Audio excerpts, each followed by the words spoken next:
4 years after the discovery of the Higgs boson particle, the world's largest scientific experiment continues to investigate the universe's mysteries. CERN, the European Organization for Nuclear Research, simulates the aftermath of the Big Bang on the outskirts of Geneva by colliding beams of protons at nearly the speed of light. Despite the physics community's elation when the Higgs was discovered in 2012 and the public's relief that the experiment did not pull the entire world into a gaping wormhole, there is still plenty to explore. In a presentation to staff at the World Economic Forum, Fabiola Gianotti, the Director General at CERN, explained that 95% of the universe is yet unknown. We're all motivated by a common need for knowledge. Hello everyone, and welcome to another video. Today we'll be looking at something weird just happening at CERN that no one can explain. Yeah, you heard it right. Number 1. The Large Hadron Collider is colder than outer space. Specifically, it is 1.9 Kelvin, which is close to absolute zero. A cryogenic cooling system maintains this low temperature for the superconductor electromagnets, which propel proton beams in a loop 100 meters below the surface. If you were driving bursts of 200,000 billion protons around a 27-kilometer ring at a pace of 11,000 times per second, you too would need assistance remaining cool. Proton beams circumnavigate the ring in opposite directions until they clash with sufficient force to produce a multitude of subatomic particles, including the Higgs boson. The data from 40 million collisions per second is then processed by a system of gigantic detectors. Number 2. The Higgs boson isn't the God particle, it's the particle from hell. Before the discovery of the Higgs on July 4th, 2012, scientists had a theory, but no evidence to explain how fundamental particles, such as electrons and quarks, acquired mass. The dissatisfaction was so great that Nobel Prize-winning physicist Leon Lederman considered naming his 1993 book The Goddamn Particle. If the universe is the answer, what is the question?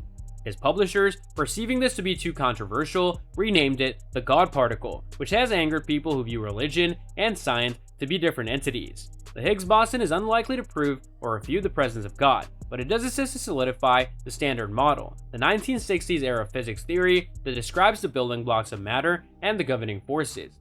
The Higgs boson was one of the missing parts needed to complete the image. Fabiola Gianotti, who was in charge of the Atlas team at the time that it spotted the Higgs, reported noticing a blip in the data that showed the elusive particle for the first time. She stated, "I still get goosebumps." Number 3. We're still at least 95% ignorant.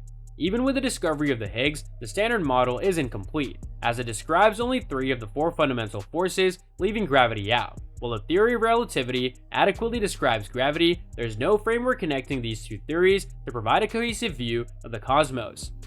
In addition, the Standard Model fails to explain dark matter, a mysterious element assumed to give galaxies additional mass and account for 27% of the universe. The subject of dark energy, which accounts for an additional 68% and is believed to be related to vacuums, is also murky.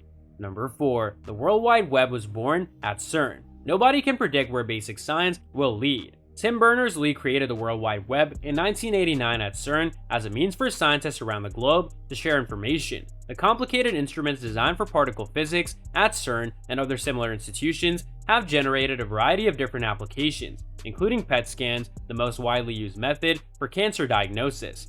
The CERN freely shares its knowledge. Gianotti used the analogy of history of light to highlight the role of fundamental, open-ended scientific research. If we had only focused on the financial case for larger and brighter candles, we never would have taken the revolutionary leap to electrical illumination. Number 5. CERN cost the equivalent of a cappuccino a year per European. CERN's annual budget for 2016 is 1.1 billion euros. Science on this scale is not inexpensive.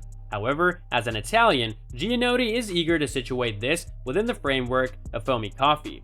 She cites an exchange from the 1970s between Bob Wilson, the creator of the Fermi National Accelerator Laboratory, an entity similar to CERN, and the US Congress as evidence that the rationale goes beyond economics. When asked, "What will your laboratory provide to the US defense?" he responded, "Nothing, but it will make the country worth protecting." In addition to enticing nerds, big science has captivated big business. At CERN, more than 12,500 scientists from more than 110 countries engage in a culture where authority is based on intellectual contributions rather than hierarchy.